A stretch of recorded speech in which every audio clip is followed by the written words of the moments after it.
Welcome to the Tier 2 Choice webinar. My name is Corey Cox. I'm part of the education team here at URS. And I have here with me Brent Sonzini, one of our retirement planning advisors. I just wanted to go over a couple of housekeeping items as we get started today. We want to make sure that you are feel like you're engaged in this presentation today. So we've provided a couple of tools for you that will help ensure you can understand the benefits that are available to you as far as your retirement benefits go. And so what we've done here, just on the bottom right-hand side of your screen, we've included some files that refer to the retirement options you have available to you. These handouts are there for your reference, and we are going to be going over these handouts throughout the presentation today. So the investment options brochure and the Tier 2 public employee brochure there will be helpful to you. If you are a police officer or firefighter, the Tier 2 public safety file there is there for your reference in lieu of the Tier 2 public employee file. You will have a little bit different benefits available to you that way, but your system, as we go over it today, is very similar to the public employee system as we go over this. We'd love your participation throughout the day. So if you do have any questions or any comments, you're welcome to write those in the Q&A section there on the right-hand side of your screen. And we have people here behind the scenes available to answer your questions.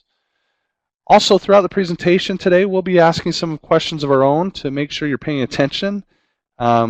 We ask you to participate in these questions as they help us gauge who's with us today, as well as your level of understanding of the concepts that we're going to be going over. So, with that being said, let me go ahead and introduce you to Brent Sonzini here. He's, like I mentioned earlier, one of our retirement planning advisors.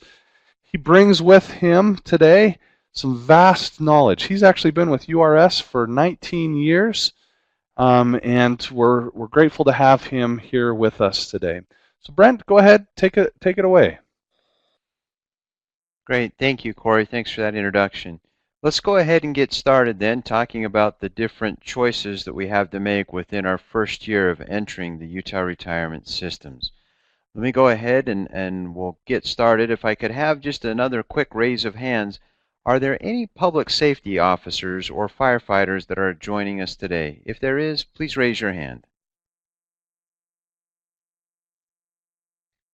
Okay, thank you. All right then, let's go ahead and we'll get started. Okay, very good then. Let's go ahead and we'll take our first poll question of the day. The poll question is how long have you worked in public employment in the state of Utah? You see some different options there. If you want to just go ahead and click that in, we'll take a quick poll. All right, thank you. It looks like we've got most people within the 7 months to 1 year. So that's just leading me to believe that we've got a lot of you that the decision is coming up soon and coming up close. So it's great that you're with us today, and we'll help you with that decision. And I'm sure we can help everybody else as well with their decisions that are coming up. Thank you. We'll go ahead, and as Corey mentioned, we'll have some other poll questions as we go throughout the day. All right, let's go ahead and let's talk first about what our goal is in retirement. As we talk about what our goal is in retirement, you see some pictures of some great retirement activities there. Do we want to spend a lot of time on the beach, leisure time, vacationing, taking it easy? Or do we want to spend a lot of time volunteering? In fact, one of my coworkers the other day came up with a great term that I hadn't heard before called a time philanthropist, someone who can give their time and give it freely in retirement, and I thought that was a great term. Or do we want to spend time with our family, with grandkids and that? But if we have that goal in mind and know where we're heading, that can really give us some motivation and help in starting to save for today. As we look at retirement, we look at retirement as a three-legged stool. As we look at that stool, there's the three legs represented, as you see there on the screen, by the pension plan, Social Security, and individual savings. A pension plan can provide us a lifetime monthly benefit, not only for us as the retiree, but for our spouse as well. Social Security can also provide us a lifetime monthly pension check for as long as we live, and that's one of the benefits to both Social Security and a pension plan, is those payments or those monthly benefits go for as long as we live. And then the last or the third leg of the stool is individual savings. That's our 401k plan, and that's the plan that we can contribute some of our own savings to. And we're going to talk a little further in the presentation about not only the 401k plan, but other individual savings accounts that we can have, such as a 457, a traditional, and a Roth IRA. But we'll talk about those in a little bit of time. Let's go ahead and let's start taking a look at these three different legs to the stool and see how we can use those to help us plan a successful retirement. Hopefully you've downloaded these handouts. If you haven't, please do so, and those handouts can be helpful to you as we'll reference the handouts that Corey showed you at the very beginning. You see off to the right of the screen there. Let's go ahead and we'll start then with the front of the page there, the page that you saw on the screen there. We'll talk about the two different options that we have as Tier 2 employees that we can select from for our retirement benefit. The first one, or the one that's at the top of the page, is the Tier 2 hybrid retirement system. And the second one at the bottom of the page, highlighted in the red heading, is the Tier 2 defined contribution plan. Both of these plans give us a 10% employer contribution. By statute, our employer is required to contribute at least 10% to each of these plans, and it's up to us to decide which one of these two plans will better serve our goals and help us have a successful retirement. By the end of the presentation today, I'm hoping that you all have a pretty good idea or a pretty good sense of which one of these would be the best for you or the best option for you. Let's go ahead and we'll start first talking about the Tier 2 hybrid retirement system that you see at the top of the page. The hybrid plan, as you see on this screen, is to me best represented as a pension plan with a 401k attached to it.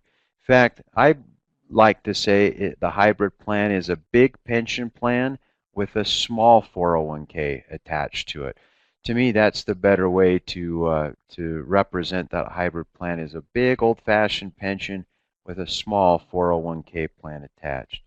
Let's go ahead and take a quick poll question really quick. Corey will bring that right over for us. The poll question is what is a pension? You'll see four different options there. Personally, I like the fourth one, but take a look at that and click in your response there. We'll give it just a second. Great, thank you.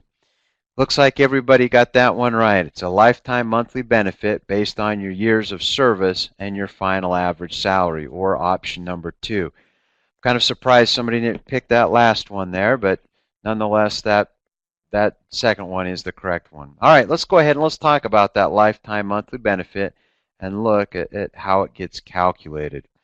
As we go to the next slide, if you look at your handout right in the middle of the page, you'll see that blue area that's highlighted or circled in purple right there. Let me go ahead and make that a little bit larger on the screen.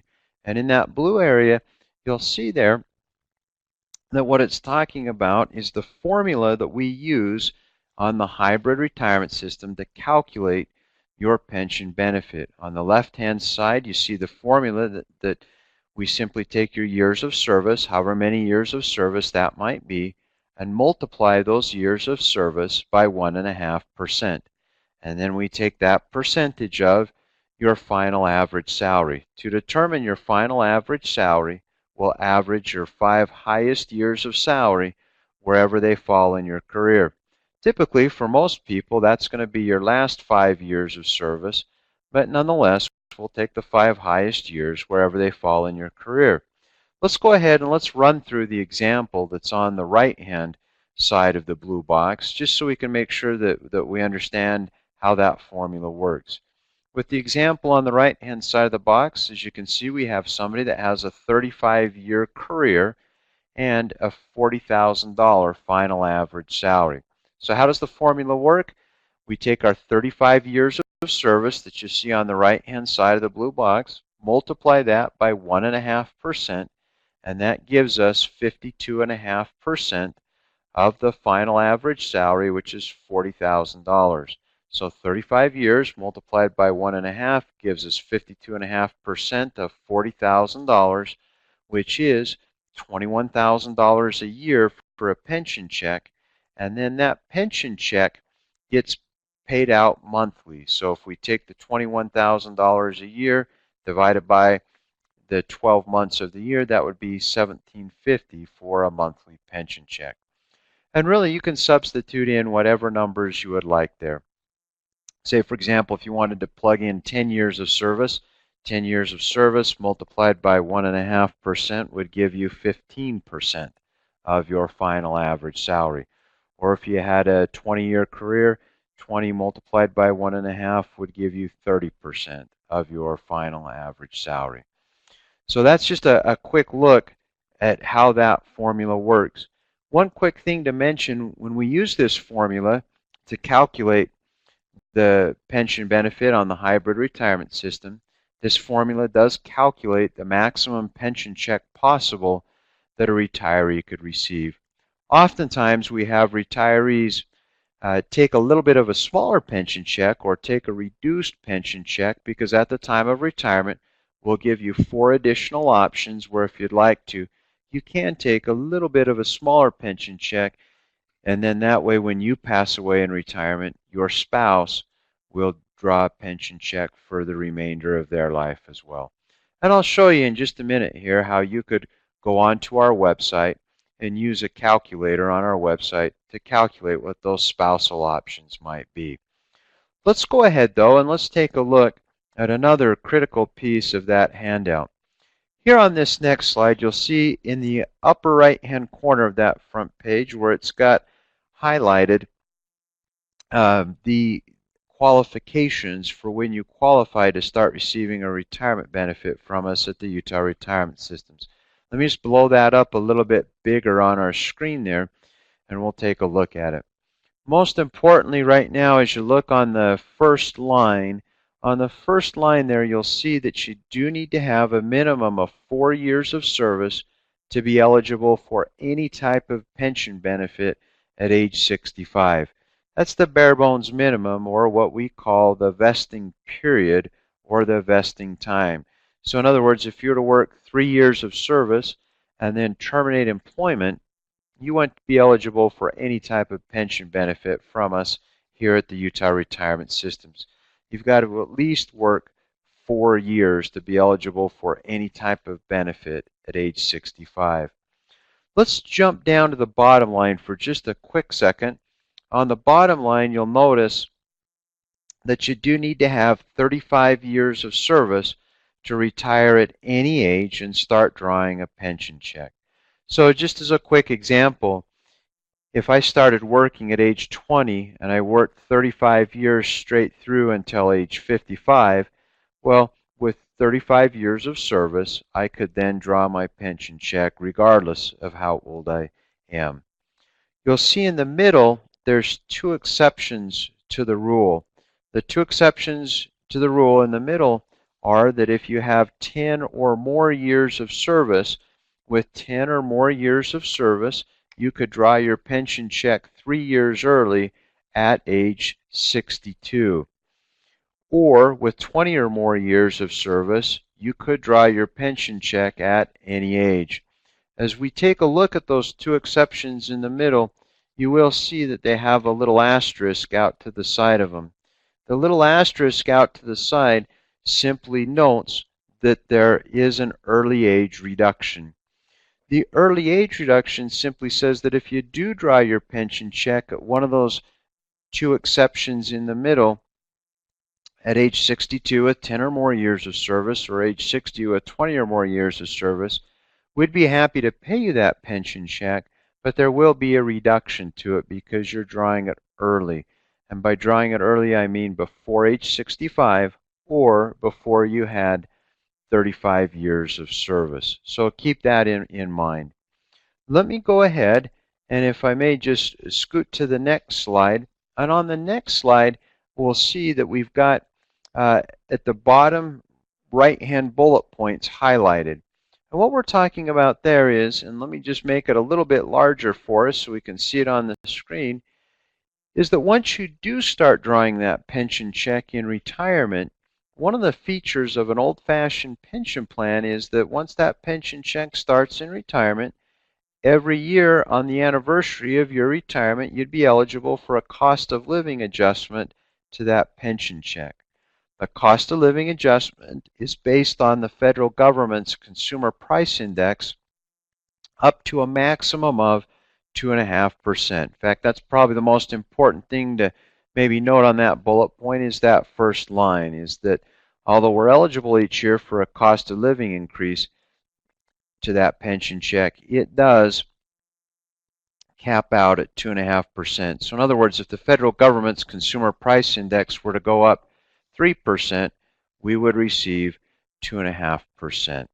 Again, this is just a feature of an old-fashioned pension plan, nothing that we would actually have to apply for in retirement, just something that would take place automatically for us. Let me go ahead and turn the slide.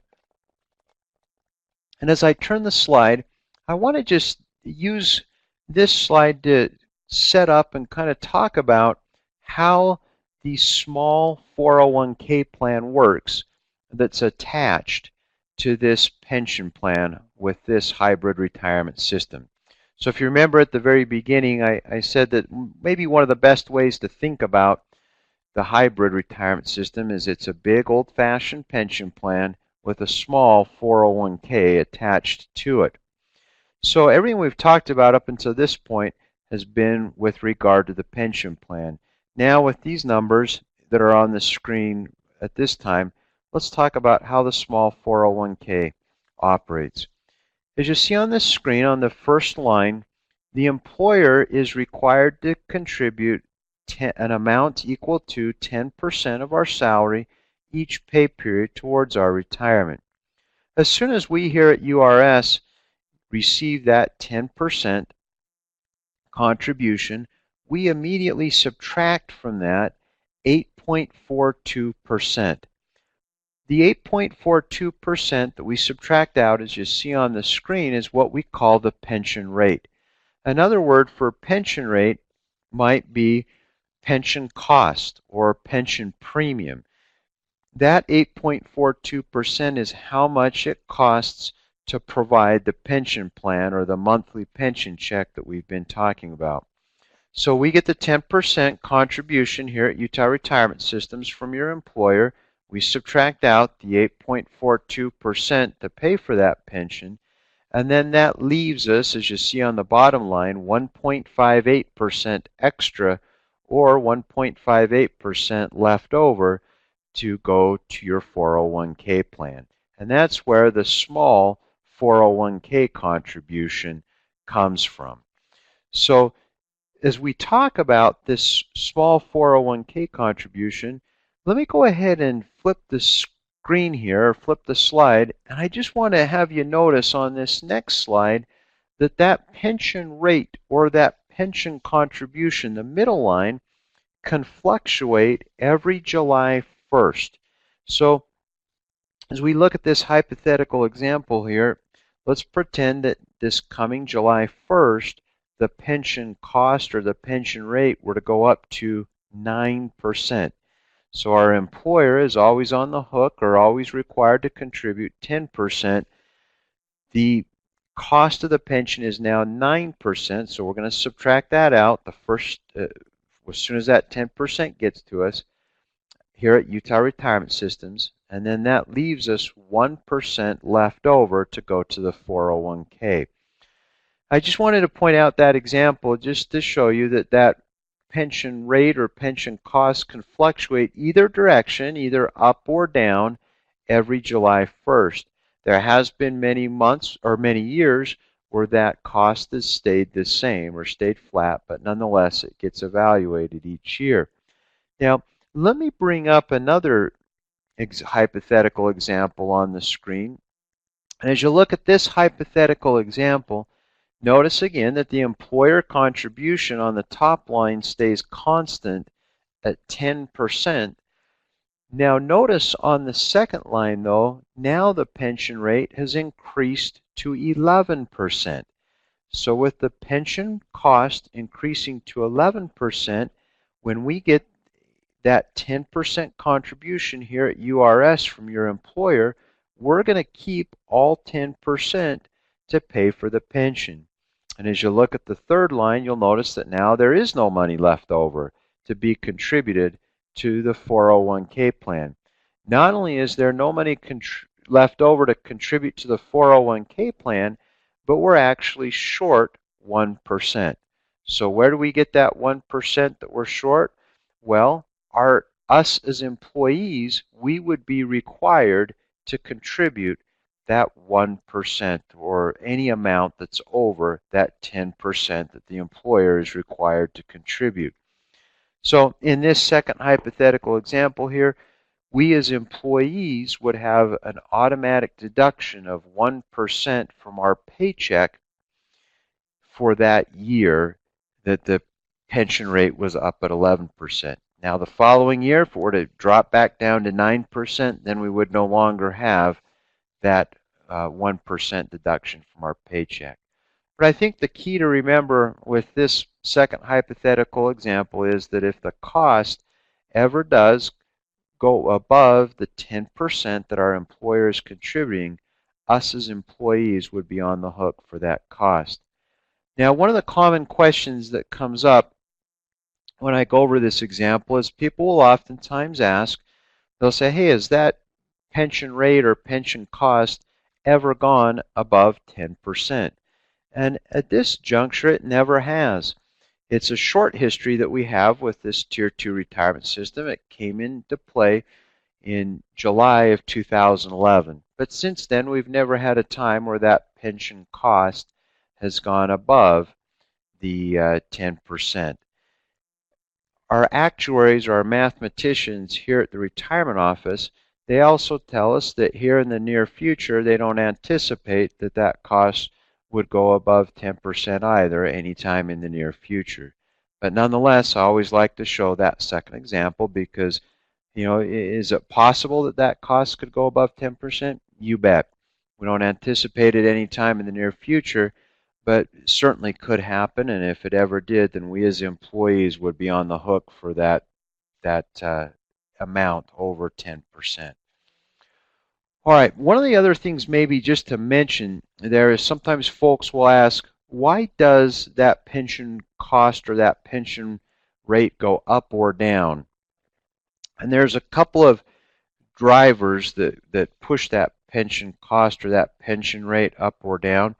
One of the principal drivers is the performance of the stock market, or maybe better said, the performance of our pension department or our investment department here at Utah Retirement Systems.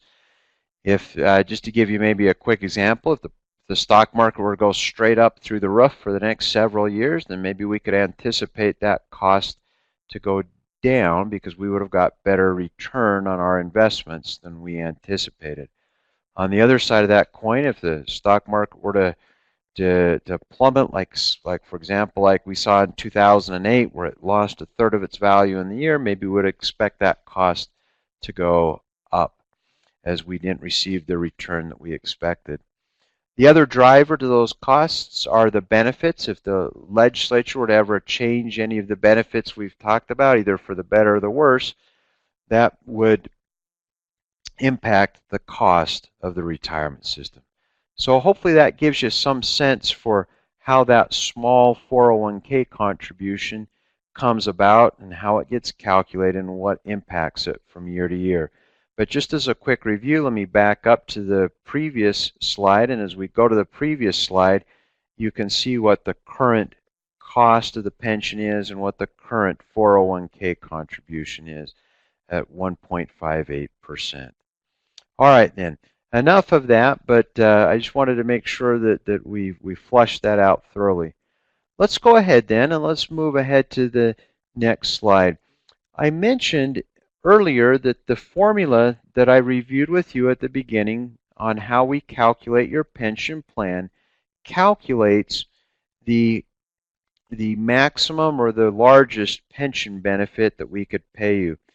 At times, in fact, the majority of times, employees, when they retire, will oftentimes voluntarily elect to take a little smaller pension benefit so that when they pass away in retirement, their spouse can start drawing a pension benefit as well. And that's what we would call a spousal benefit or a spousal pension.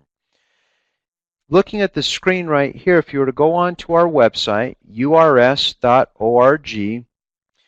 on the top of the page or on the top of the web page, there's a calculator section. If you click on the calculator section, you'll see as it's highlighted on the screen there, a pension plan section. And the very top calculator is the retirement benefit estimate calculator. If you click on this calculator, you can run not only an estimate, just like the one that we looked at on the screen or on the handout earlier, but you could also see what those spousal pension benefits might be as well if you wanted to take a little smaller pension benefit and leave something to your spouse at the time of retirement. So take advantage of that calculator on the website to get a good feel for what your pension benefit could be at the time of retirement. It's a really handy and really fun calculator to use. Okay, as I turn the slides right now, what we're going to do is shift gears. Everything that we've talked about up till now has been with regard to the Tier 2 hybrid retirement system or the hybrid option. Again, that's the big pension with a small 401k. That's one option that you have to pick from in the Tier 2 retirement system. Now what I'd like to do is talk about the second option that you have to pick from in the Tier 2 retirement system, and that's the defined contribution plan, or as you see in parentheses on the screen there, the 401k only option, or what I like to call the big 401k plan option. Let's just take a quick look at some of the features of the 401k only option. As we take a look at the next screen, this is highlighting the material that's at the very bottom of the handout. If you look at the bottom of the handout, you'll see that with the 401k only option, your employer still contributes an amount equal to 10% of your salary towards your retirement, as you see on the first bullet point there. It's just that all 10% goes straight to the 401k plan. So regardless of if you've picked the hybrid option or the 401k only or defined contribution option, doesn't make any difference. The amount that the employer is going to contribute is going to be the same, an amount equal to 10% of your salary. As you see on the second bullet point of that screen, with the 401k only option, it's just like the hybrid option we just talked about, in that you do need to stay 4 years to be eligible to take any of that money with you. That's the vesting period or the vesting schedule again. So if you work 3 years and quit, you wouldn't be able to take any of those employer contributions with you to your new employer. So again, as we compare these two different options, the hybrid option and the 401k only option, they both, regardless of which one you take, you're going to receive that 10% contribution from your employer, and they both have that 4-year vesting schedule or vesting period. So keep that in mind. I think the third bullet point is very, very critical, in that the amount of money that you'll have in that 401k only option is going to really be highly dependent upon how well you invest that money between now and retirement, as well as how much money you contribute yourself to the 401k plan between now and retirement, and how well you manage that, drawing that money down in retirement. That's going to really impact the size of your account and how long that lasts in retirement. Let's go ahead, and for those of you that have printed out the handout, let's turn it to the back side. As we go to the back side of the handout, you'll see on the back side that it gives you a side-by-side comparison of these two different options that we've talked about today. As you look at this side-by-side comparison, on the green side or the left-hand side, we have the Tier 2 hybrid retirement system, which again is the big pension with a small 401k. And then on the right-hand side or the red side, we have the Tier 2 defined contribution plan, which, as I like to say, is just the big 401k plan. As we look at these two options side by side, let's go ahead and let's just kind of work our way down that chart there and kind of compare and contrast some of the pros and cons of each of these two plans. As you look at the first row, one of the advantages to the hybrid retirement system is that when you start drawing that monthly pension check, it's a guaranteed fixed monthly check for your entire life. So if you retired at age 65, for example, and you lived 20 or 30 or 35 years after retirement, that pension check goes for as long as you live. As we look on the right-hand side with the defined contribution or the 401k only option, the amount of monthly income that you could potentially draw from that 401k plan there's really no guarantee to it. It's going to be highly dependent upon how well you invest that money in retirement and how well you manage drawing that money down in retirement. So maybe not quite as much certainty to how much money you'll have each month in retirement and how long that account will last. Let's go to the second row. On the second row, you'll see that one of the features of the hybrid retirement system is that the money in that hybrid or that pension plan is managed by professionals here at Utah Retirement Systems, and they bear the risk that there will be enough money there to pay you throughout your whole retirement.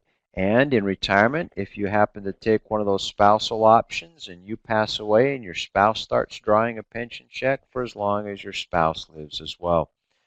But as you look on the right-hand side with the 401k only option, with the 401k only option, you as the employee have the opportunity to manage all the money in the 401k plan.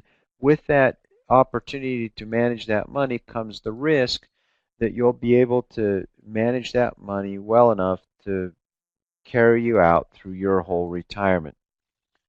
Let's take a look at row 3.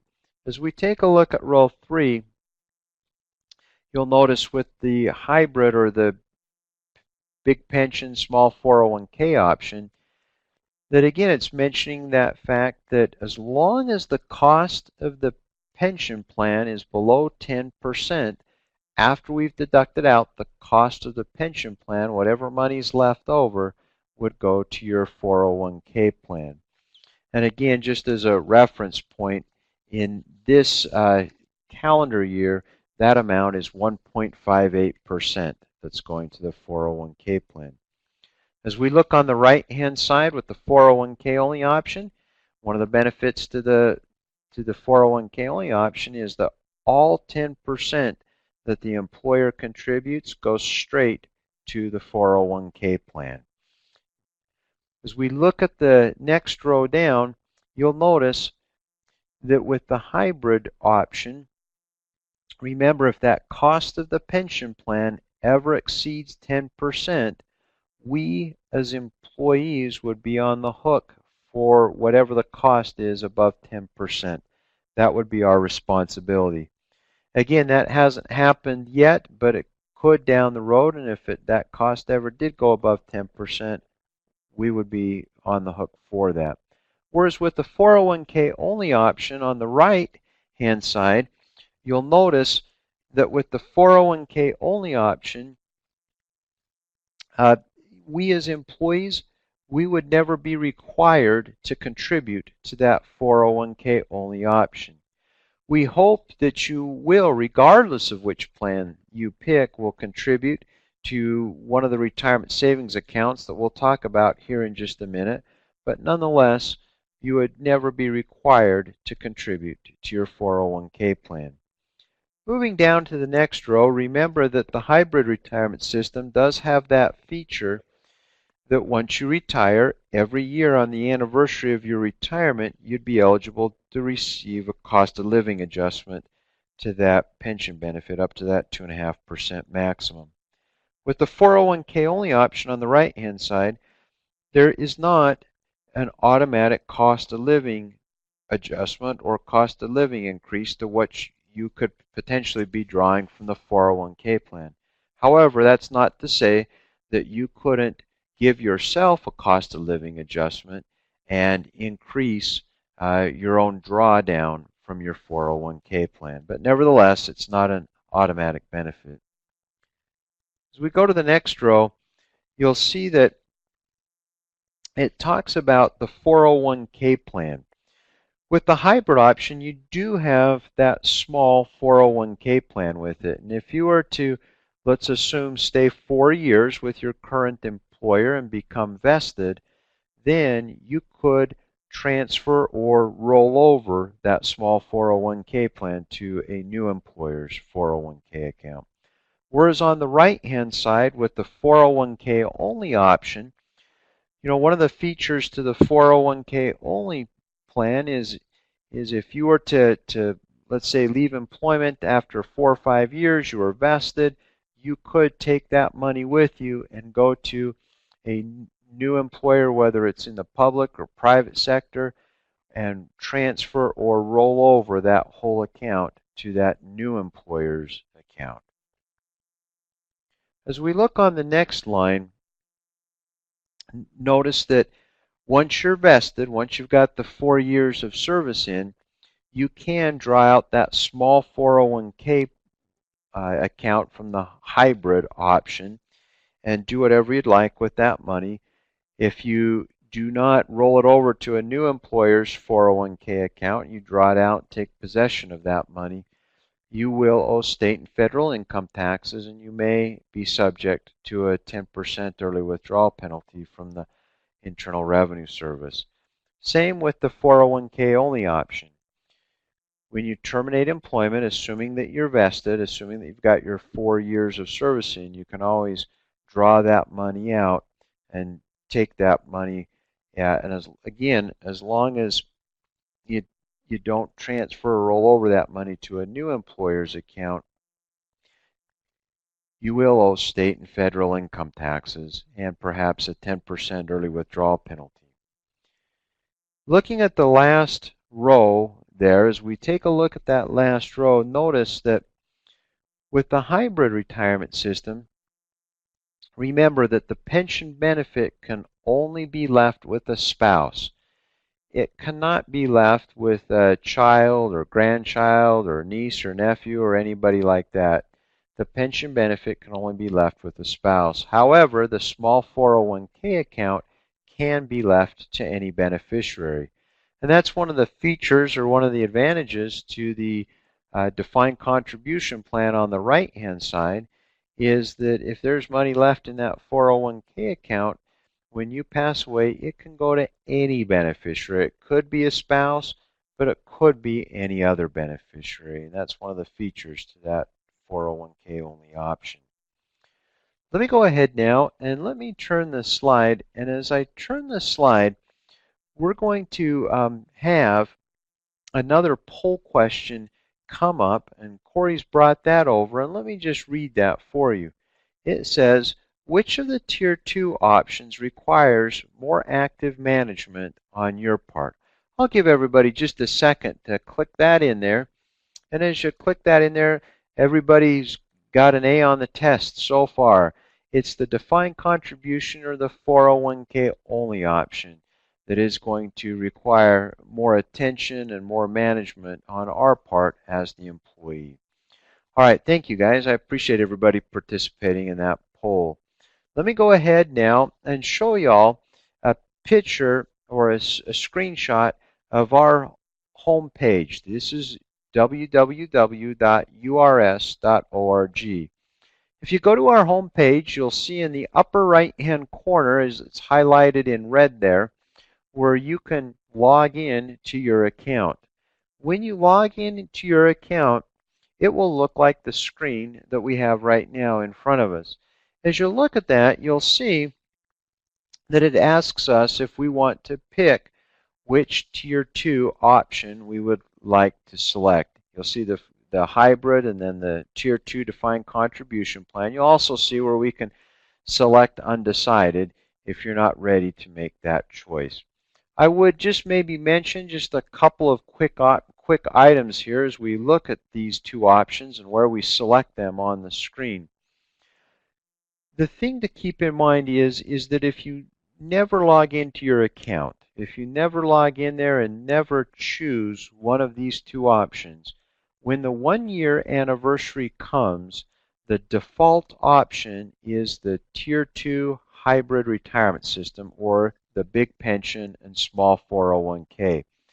So as we've been going through the presentation today, if you are looking at these options and maybe you're thinking, hey, you know what, I think that 401k only option may be the option for me, make sure that you select that option before the 1-year anniversary so you do not get defaulted to that hybrid retirement system.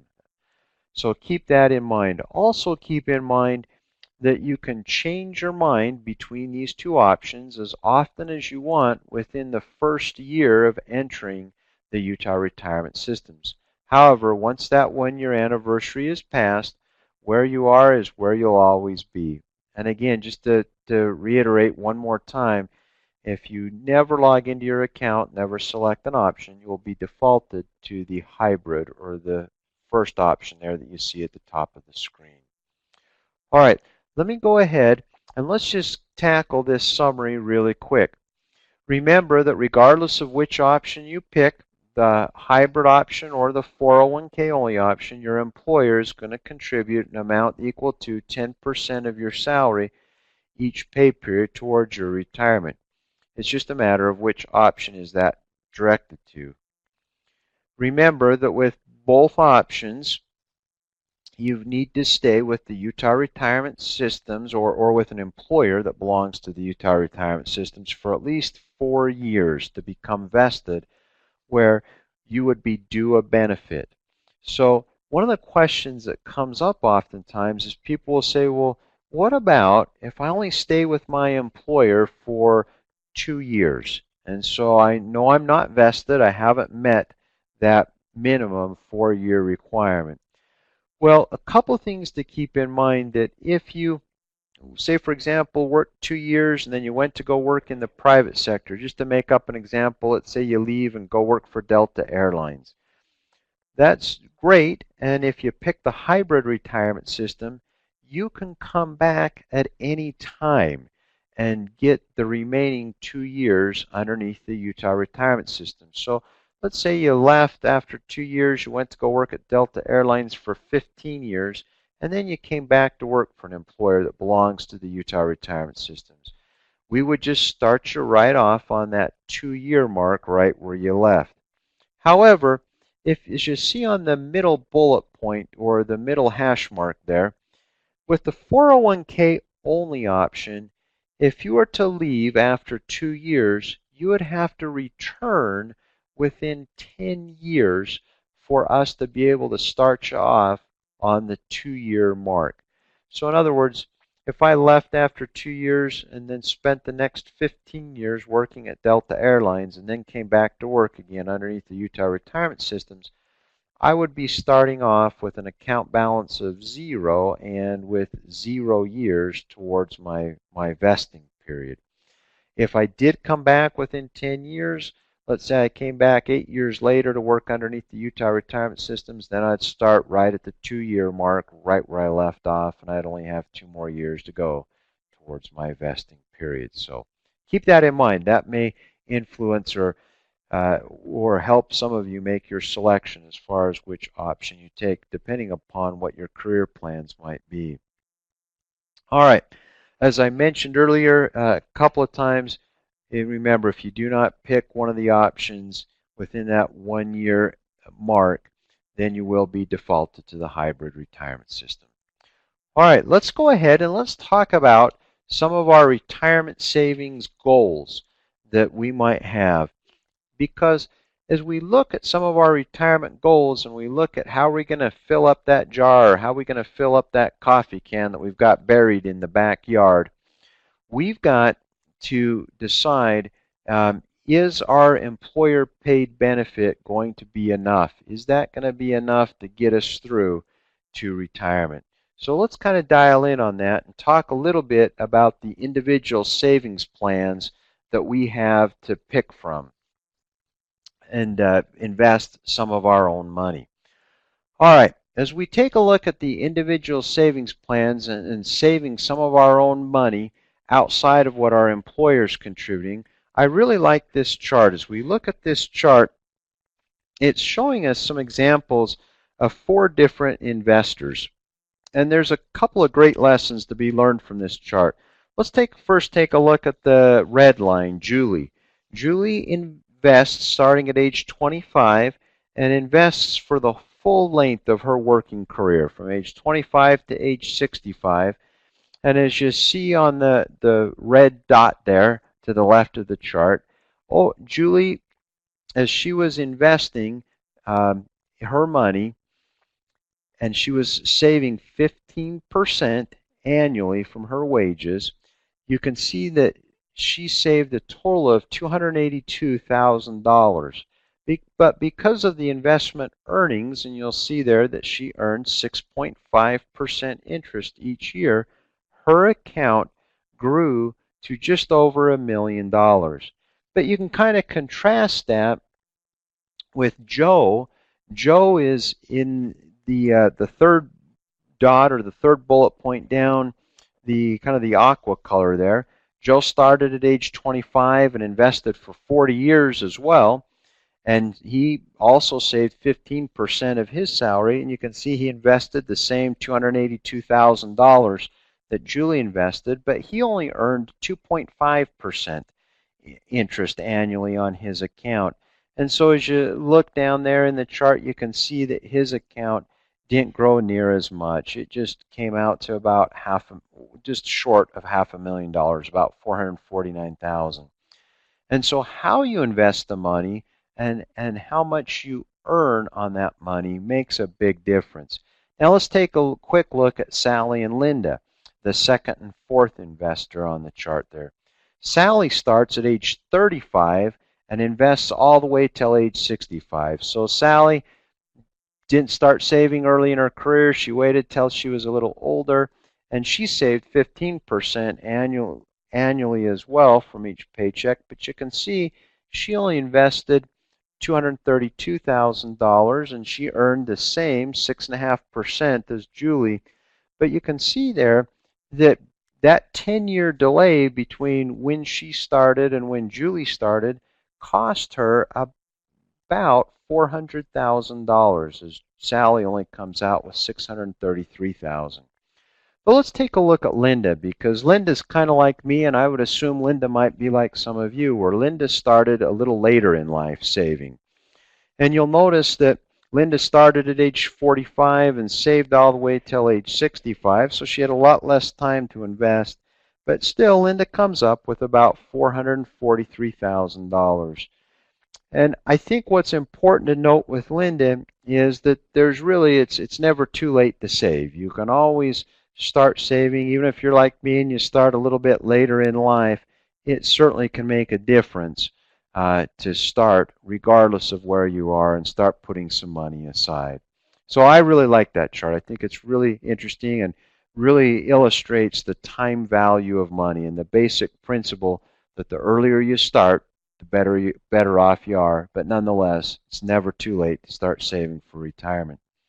As we look at the next slide here, this next slide really illustrates that concept of compounded interest. It's kind of like a snowball running down the hill. As you look on the far left-hand side there, you'll see that as the snowball starts, as you start saving, it's a little bit hard, that the mass doesn't grow on the snowball, or the interest doesn't earn as fast. But over time, as that snowball starts rolling down the hill, or as you start uh, start saving longer and longer, that growth really multiplies and really grows a lot faster. And that's that magic of compounding interest. And so think of it as that snowball going down the hill. If you can just start putting it in, it will just really start rolling down that hill and multiply faster as time goes on.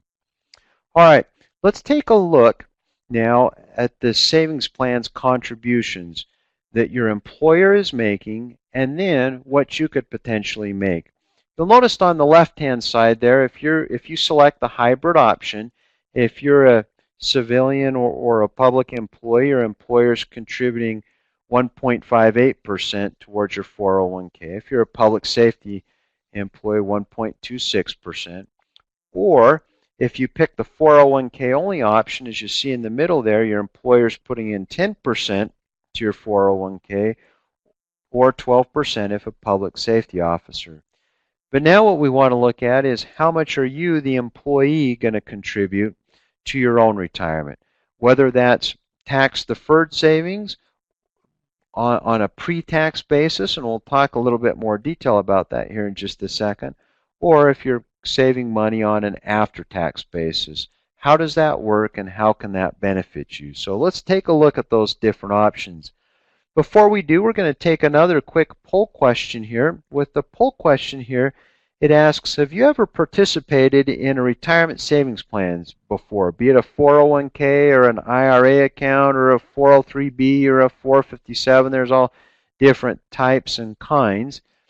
And this is really interesting. It looks like we've almost got half and half here. Well, maybe a little bit more now as more votes come in, but it looks like we've maybe got 2/3 of folks that have participated in one of these plans before and a third that haven't. Hopefully, if we're to ask this question a week from now, hopefully this would be 100% people that have participated in one, and in particular starting to participate now. Let's go ahead and let's take a look at them. So some of you, I'd imagine, have downloaded that investment options brochure that you see on the screen there. And for those of you that have downloaded that, let's just kind of take a look at some of the different pieces to it. And so those, again, if you haven't already, it's just in that box there on the right-hand side where the file's there, where the red arrow is pointing. All right, let's go ahead and let's take a look now inside that brochure on page 3. On page 3 of that brochure, you'll see where there's 4 different types of retirement savings plans that we offer at the Utah Retirement Systems. As you see in the first column there, there's a 401k plan that we offer, and in the second column, a 457 plan. As you look at the handout there, in those columns, it goes through in detail some of the different benefits and tax rules to each of these plans. Some of the bigger characteristics of a 401k and a 457 plan are that these two plans, when you take money out of your paycheck to save, in the 401k or the 457 plan, the money comes out of your paycheck on a pre-tax basis. As the money comes out of your paycheck on a pre-tax basis, it accumulates tax deferred in those accounts, and then down the road, when you take the money out, that's when you'll pay the taxes on them.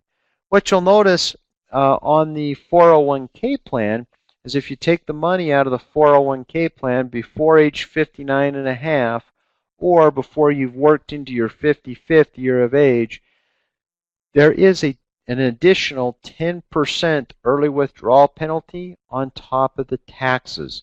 So in other words, if I quit today at age 45 and took my money out of the 401k plan, I'd owe taxes plus an additional 10% early withdrawal penalty because I'm taking the money out before I'm age 59 and a half, or before I've worked for my employer that I have the account through into my 55th year of age. You'll notice with the 457 plan on the early withdrawal penalty tax row there that the 457 plan does not have a 10% early withdrawal penalty. With the 457 plan, you could terminate employment at any age. In fact, I could have quit when I was age 30, taken my money out of the 457 plan, and I would owe state and federal income taxes, but never a 10% early withdrawal penalty. With the traditional IRA, when you take money out of your paycheck and put it into the traditional IRA, the money comes out of your paycheck on an after-tax basis. But by and large, there's some exception, but by and large, most people would receive a tax deduction on that money that they put into the traditional IRA. To be honest with you, we don't have many folks save in the traditional IRA. If you're going to save pre-tax dollars, typically the 401k or 457 plans can offer you more advantages and flexibility. The last column there, you'll see the Roth IRA account offered, and with the Roth IRA account, that's where when you have money deducted out of your paycheck to put in the Roth IRA account, the money comes out of your paycheck on an after-tax basis. With the Roth IRA account, you pay the taxes up front on the money you contribute, and then when you take the money out in retirement, all the money that you contributed comes out tax-free because you already paid taxes on it, but also all the earnings on that money will come out tax-free as well. And that's the big difference with that Roth IRA. Now, as I turn the slide here, you'll see at the bottom of that page, it's got the contribution limits for 2017 for each of those accounts. You'll notice on the first row of that slide there, those contribution limits that are shown there are if you are under age 50. On the second row, it's if you are age 50 or older. Now, those contribution limits for the 401k and 457 are $18,000 each if you're under age 50. They will increase by $500 in the 2018 calendar year. Same if you're over age 50, that contribution limit will increase by $500 as well in 2018. With the IRA plans, the contribution limit is $5,500 if you're under age 50 and $6,500 if you're over age 50. And those contribution limits are total amongst all IRA accounts that you may have. Let me go ahead now and conduct another quick poll. Corey's going to put up the poll question there for us, and you'll see it asks, which individual retirement savings plans interest you the most? I'm curious to see which one might most of you be interested in. Take a quick second there and I'll grab a drink and click in which one interests you the most there. All right. It looks like most folks are favoring the Roth IRA account, and that doesn't surprise me. The Roth IRA account has been very popular as of late, in particular with a lot of our younger employees. Thank you. All right, let's take a look now at the next question that comes up is, okay, how much should I be saving? You need to consider how old you are and when you plan to retire, and maybe what you've already saved or what your current savings are. Some of you have maybe saved well already and saved for a long period of time. You'll notice, though, that as you look on that last bullet point there, the general rule of thumb that you'll oftentimes see if you're looking at personal finance magazines or at self-help financial books is that 5 to 10% is a good goal to save each paycheck towards your retirement. Some will even increase that up to 15% of each paycheck. The key again there is to make sure that you get started in your savings. Let's go ahead now and let's take a look on this next screen. We looked at a similar screen earlier where if you go to our website, at the top of our website on the menu bar, there's an option for calculators. Underneath that calculators link, you'll see that there's a Savings Plans Future Values calculator that's highlighted on the screen there.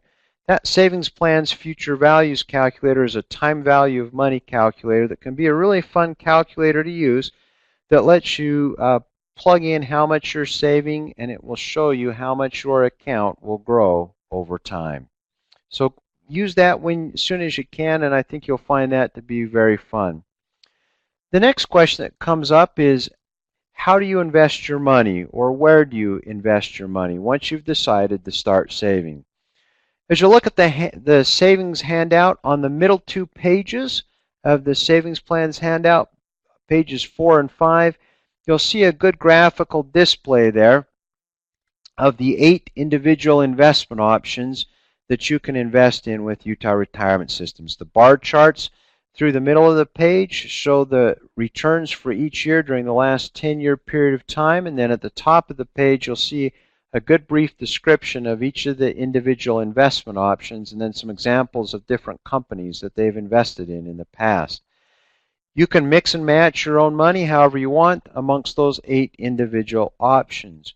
Or another way to do it is as we take a look at the next page, page 6 in that handout, you'll see our target date funds. Our target date funds, as you take a look at those, these are the investment options where we invest the money for you. We divide up, we allocate, we invest the money for you. And as you look at that chart there, you'll see at the top it's got the target date 2060 fund on the left-hand side. Then it goes in 5-year increments all the way down to the target date retired fund. Me, for example, I would use the target date 2035 fund. That's the year that's closest to when I would retire. As you look at the column right below there, you can see how in the target date 2035 fund, for example, how we will divide up or allocate the money for you amongst the different investment options on the left-hand side. Those investment options on the left-hand side are made up of the 8 options that we just looked at on the prior 2 pages, plus some additional, plus 5 additional ones that we don't offer individually. So oftentimes people say, what about if I'm not sure where to invest my money? These target date funds can be a great option. One of the options, or one of the advantages to these target date funds is not only do they divide up and allocate the money automatically for you, but as we look at the next slide, you can see that the target date funds will shift over time the allocation of that money from stocks, which is the blue area in the chart, which is what's going to give you the aggressive long-term growth, to bonds, which is going to give you more short-term security. As you look at the 2035 fund that we talked about earlier, you'll notice that the bulk of the money is in the blue area in that 2035 column there, but as you get closer to retirement, it'll scale back from the blue area or the aggressive stocks to the more conservative bonds that are in the green area. And again, that just happens automatically as we adjust those allocations in the target date funds. We go ahead and go to the next poll question here. As we take a look at the next poll question, it says, a target date fund means that my individual retirement savings account will be fully funded by the target date. Is that true or false? Give you just a quick second to indicate that. And it looks like everybody's right on the money there. That's false. The target date funds do not guarantee any type of balance in the account by that target retirement date, but they do invest the money in a prudent fashion to be able to for that time frame when you're expecting to retire. Okay, thank you. Let me go ahead and we'll shift to this next slide here, talking about how will we reach our goal, or what actions do we need to take today to start saving for retirement and start putting some money away. So let's go ahead and let's kind of drill down there. If you're to log into your account on our website, this is what it would look like on this screen right there. You'll see circled in red off to the left there. On the left-hand side, it will show you your 401k, 457, and IRA accounts. If you've already got money in an account, like you all have money in a 401k account already, it will have the green access button. If you've never enrolled in an account, it will have that blue enroll button that you see at the bottom on the traditional IRA. So if you were to go ahead and, let's say for example, click the access button out to the side of the 401k, you would see the menu that's now on the left-hand side of the screen. You'll see there where the contribution deferral is highlighted, and when you highlight that on the menu, it'll bring up the section that's circled in red right there, where you can pick how much you would like to invest, 4, 6, 8, 10%, or if you wanted to define your own percentage like 3.5% or whatever the case may be, you can do that. You could also invest a specific dollar amount, but you could make those adjustments right there. It's literally that easy. All right, what about, though, if you're not sure which one of these Tier 2 options you'd like to select or where you should invest your money, be it a Roth IRA or a 401k or a 457? Well, here at Utah Retirement Systems, we offer individual retirement planning sessions, as you see on the screen there. These individual retirement planning sessions are really easy to sign up for. You just need to log into your account.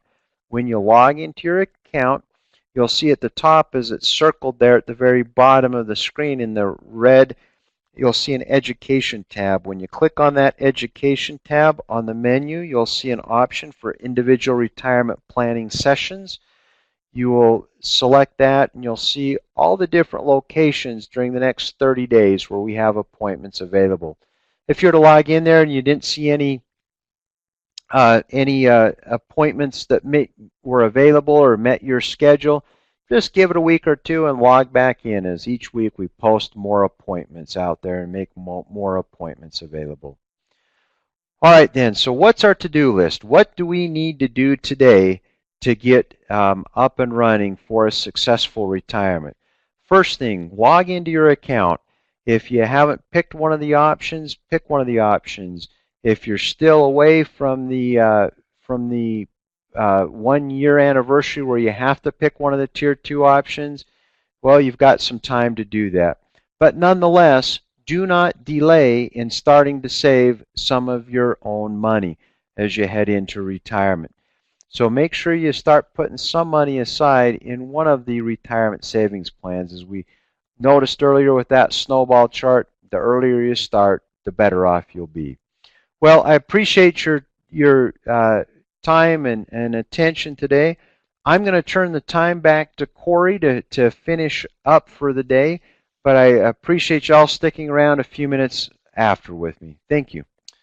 Thank you for your participation today in the Tier 2 Choice webinar, and thank you, Brent, for this wonderful presentation. We appreciate it.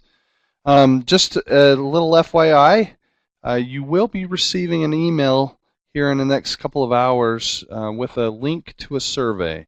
We do ask that you do fill out that survey. It helps us know how effective the presentation was and what we could do better.